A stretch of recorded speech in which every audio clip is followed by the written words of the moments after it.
Dans de nombreux foyers, un danger silencieux se cache à portée de main, le téléphone portable. Un simple geste, une imprudence, et des images inadaptées deviennent accessibles aux enfants. Ces images, parfois découvertes par hasard, ne sont pas de simples vidéos, elles façonnent des pensées, bouleversent des repères et détruisent des innocences. Pire encore, certains parents, dans leur insouciance, se permettent des comportements intimes à proximité de leurs enfants, oubliant que chaque geste, chaque son, chaque scène s'imprime dans leur esprit fragile. Dans les ruelles chaudes et poussiéreuses d'un quartier animé, Panda grandissait avec l'innocence propre aux jeunes filles de son âge. Elle rêvait de réussite, d'amitié sincère, et attendait de sa famille le soutien qui forge l'avenir. Mais ce fragile équilibre vola en éclats le jour où son père décida de se remarier. La nouvelle épouse, une femme d'une beauté troublante mais au cœur dur comme la pierre, n'avait ni patience ni tendresse à offrir à l'adolescente. Dans cette maison qui aurait dû être un refuge, Panda devint une étrangère. Invisible. Son père, absorbé par ses affaires et souvent en voyage, ne voyait rien de l'isolement de sa fille. Chaque soir, elle dînait dans le silence pesant d'un foyer qui n'était plus le sien. L'histoire que vous allez découvrir est celle de Panda, une adolescente qui n'a pas choisi son destin, mais qui a été victime de l'indifférence et de l'irresponsabilité de son entourage. Une histoire douloureuse, mais aussi un avertissement. Peu à peu, les murs de la maison cessèrent de protéger Panda. Ils devinrent au contraire les témoins de scènes qui la marquèrent à jamais. Sa belle-mère, sans pudeur et avec une arrogance déconcertante, lançait des propos crus à son mari, affirmant vouloir s'approprier chaque recoin de la demeure pour y marquer son territoire. Panda, discrète et studieuse, faisait semblant de ne pas entendre. Mais les rires, les soupirs et les gémissements qui traversaient les murs s'imposaient à elle comme un langage mystérieux qu'elle ne comprenait pas encore. Ses repères s'effritaient. Ce qu'elle voyait et entendait, elle finissait par le considérer comme une norme. La découverte de vidéos compromettantes sur le téléphone de son père acheva de semer la confusion dans son esprit adolescent.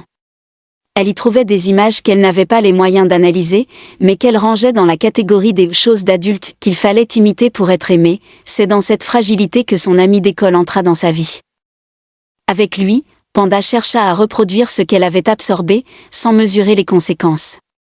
Ses gestes n'étaient pas motivés par le désir, mais par une soif d'exister, de comprendre, de donner un sens à ce qu'elle voyait chaque jour. Quelques mois plus tard, le verdict tomba. Elle était enceinte, la nouvelle explosa comme une bombe dans la maison. Le père, d'ordinaire distant, revint en furie. Sa voix résonna entre les murs, il cria, il insulta, il voulut la corriger physiquement. Mais plus encore que la colère, c'était la honte qui l'habitait. Lui, l'homme respectable, comment pouvait-il supporter qu'une telle faute vienne entacher son nom? La tension devint si lourde qu'une réunion familiale fut convoquée. Parents, proches, et bien sûr la belle-mère, tous s'assirent en cercle, leurs regards durs plantés sur la jeune fille. Acculée, incapable de supporter le poids de leurs reproches, Panda éclata en sanglots. Entre deux respirations hachées, elle raconta tout. Elle parla des nuits hantées par des sons qu'elle ne comprenait pas. Des images découvertes par hasard sur le téléphone de son père.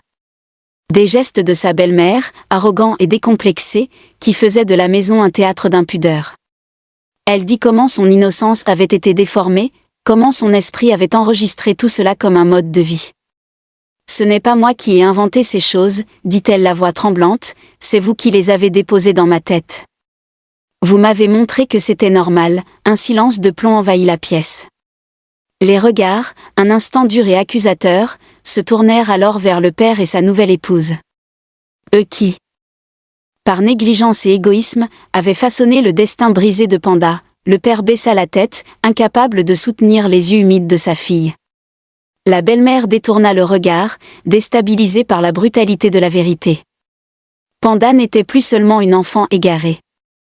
Elle était devenue le miroir de la responsabilité manquée des adultes, le reflet cruel de leur insouciance. Sa grossesse, loin d'être un simple accident, était le cri silencieux d'une jeunesse sacrifiée aux désirs et aux imprudences des plus grands, et dans ce silence lourd qui suivit sa confession, une seule évidence s'imposa à tous, ce n'était pas Panda qui avait échoué, mais bien ceux qui auraient dû la protéger. L'histoire de Panda n'est pas seulement celle d'une adolescente tombée trop tôt dans un piège qui la dépassait, c'est surtout celle d'une victime d'adultes irresponsables. Son père, sa belle-mère, et son entourage ont créé un environnement toxique où l'innocence ne pouvait survivre. Le vrai drame, ce n'est pas seulement la grossesse précoce. C'est la négligence, l'indifférence, et le manque de responsabilité des parents qui ont conduit à ce désastre. Aujourd'hui, Panda nous rappelle une vérité douloureuse, les enfants n'apprennent pas seulement par ce qu'on leur dit, mais surtout par ce qu'ils voient. L'histoire de Panda nous rappelle une vérité brutale, ce ne sont pas les enfants qui échouent, mais les adultes qui oublient de les protéger, la pornographie sur un téléphone laissé sans surveillance, les gestes intimes affichés sans pudeur, les paroles déplacées prononcées à proximité. Tout cela façonne des repères dangereux dans l'esprit d'un enfant. Parents, frères, sœurs, éducateurs, soyez responsables. Ne laissez pas vos erreurs devenir le modèle de vos enfants, et vous qui regardez cette vidéo, abonnez-vous pour ne pas manquer d'autres histoires et messages de sensibilisation, likez et surtout partagez ce contenu, car une seule prise de conscience peut sauver une vie, un avenir, une innocence. Protégeons nos enfants, ils sont le miroir de ce que nous leur montrons.